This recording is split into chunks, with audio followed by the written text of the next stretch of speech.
अगर आपको ऐसा लगता है ना कि यार लाइफ आपके प्रति बहुत अनफेयर है या फिर आपके लिए जस्टिस नहीं है, तो फिर मेरा मानना है कि आपका वर्ल्ड व्यू बहुत छोटा है। फिर तो एक बार आप बाहर निकल कर देखो कि अनफेयरनेस कितनी है। उन लोगों के बारे में सोचो कभी कभी जो बाय बर्थ हैंडीकैप्ड है, या उन लोगों के बारे में सोचो जो लाइफ टाइम हॉस्पिटलाइज्ड है। उन लोगों के बारे में सोचो जो लाइफ टाइम इम्प्रिजनमेंट काट रहे हैं, या उन लोगों के बारे में सोचो जो कि कोर्ट बैटल्स में हैं, उलझे हुए हैं, जिनका फ्यूचर सर्टेन नहीं है। उनको नहीं पता कि 10 या 20 ईयर में उनका क्या होगा। मतलब जब आप अब खुद के लिए अनफेयरनेस देखते हो ना, कोई उन लोगों के बारे में सोचो जो कलर, क्रीड या फिर मतलब बहुत सारी अनकंट्रोलेबल चीज़ों की वजह से डिप्रेशन में है। मतलब आपकी लाइफ में अगर आप अनफेयरनेस देखोगे ना तो उसमें थोड़ी डीप जाओगे ना, तो आपको लगता है वो कंट्रोलेबल है। आज नहीं तो कल, साल 2 साल में वो अनफेयरनेस को आप फेयरनेस में बदल सकते हो। लेकिन इस धरती पे ना आप देखोगे ना, अर्थ पे मतलब बहुत सारे ऐसे लोग हैं जिनको अनकंट्रोलेबल अनफेयरनेस से गुजर रहे हैं।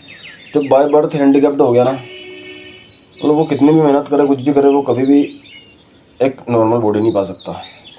मेरी पूरी सिंपैथी हैंडीकैप के साथ, लेकिन मैं मतलब बताना मेरा ये है केवल कि कितनी अनफेयरनेस है। आप बाहर निकल कर देखोगे,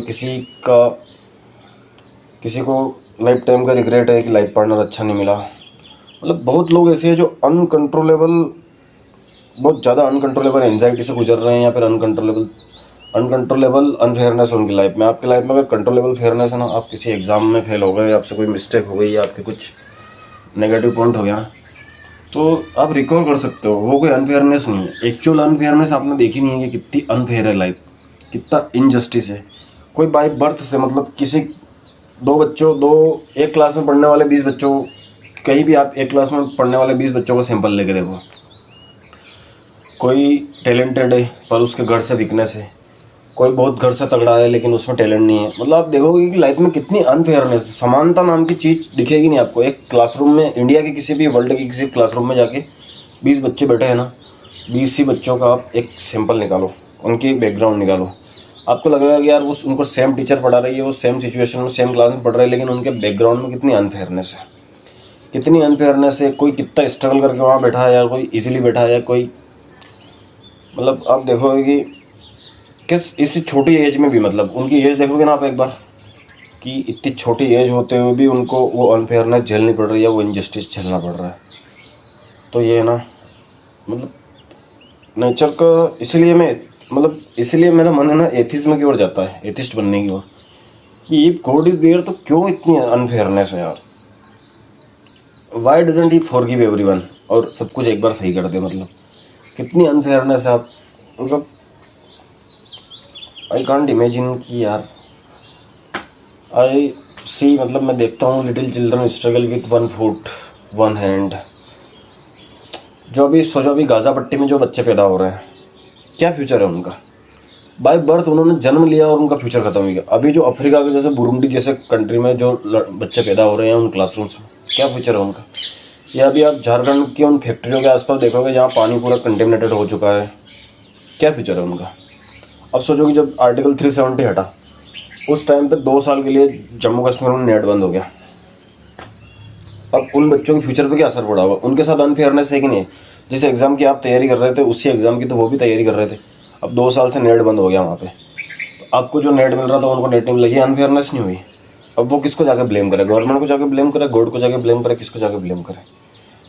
तो ऐसे ही है कि अनफेयरनेस है ना। अगर आप आपकी अनफेयरनेस से दुखी होना कि लाइफ में आपके प्रति अन्याय हो रहा है, तो आपने है ना अभी दुनिया देखी नहीं है। आप बाहर जाके दुनिया देखोगे ना, कितनी अनफेयरनेस है। आप किसी भी जगह, कोई पॉलिटिक्स में देखो ना आप, मतलब पॉलिटिक्स में आप देखोगे कि कोई बाय बर्थ एडवांटेज लेके आगे निकल रहा है, और कोई 60 साल 50 साल 40 साल स्ट्रगल करके आगे नहीं निकल पा रहा है।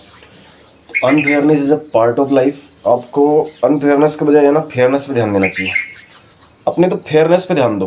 क्या क्या आपके पास फेयर पॉइंट है, उनको कैरिज्मेटाइज करो, उनमें कैरिज्मा दिखाओ। अनफेयरनेस देखोगे तो आप तो अनफेयरनेस हमेशा रहेगी ही, और वो एक सर्कल है। आज जिन बच्चों का बर्थ हो रहा है वो भी अनफेयरनेस झेलेंगे। आपका बर्थ फैले हुआ तो आप किसी दूसरे फैक्टर की वजह से अनफेयरनेस झेल रहे हो।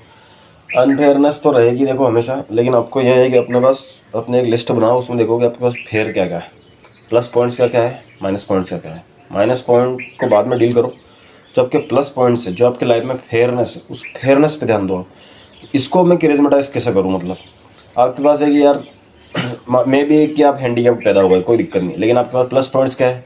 You can develop your mind, you can read, you can be intelligent.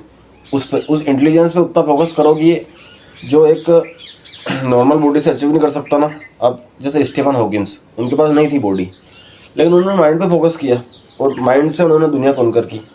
तो बस वही होता है कि अगर आपके पास माइनस पॉइंट्स पे फोकस मत करो। माइनस पॉइंट बहुत सारे होंगे लाइफ में, लेकिन जो आपके प्लस पॉइंट्स है ना, उनको इतने कैरिज्मा के लेवल पे ले जाओ ना, उतना इतना करिश्मा कर दो ना उनमें कि आपको वो दिखे ही नहीं कि यार माइनस पॉइंट भी कभी मेरे थे। मतलब जैसे आप एक एग्जाम फेल हो गए, कोई दिक्कत नहीं, 10-15 एग्जाम फेल हो गए, चलो मान लो, लेकिन एक एग्जाम उठाओ और उसमें एयर 1 लगा के बता दो। या फिर आपका एग्जाम में कैलिबर नहीं है ना, तो कोई बिजनेस उठाओ, उसमें आपका कैलिबर दिखा दो, उसमें टॉप लेवल पे चले जाओ। ये करो जीवन में कि आप अनफेयरनेस पे ध्यान देने के बजाय है ना, वो देखो कि फेयरनेस, आपकी जो लाइफ ने आपको फेयर पॉइंट दिया है ना, उन फेयर पॉइंट को कॉन्कर करो, उन फेयर पॉइंट पे एम्पायर बनाओ। सी यू। 100 वीडियो की सीरीज़ है मेरी, ये मेरा सेकंड वीडियो है।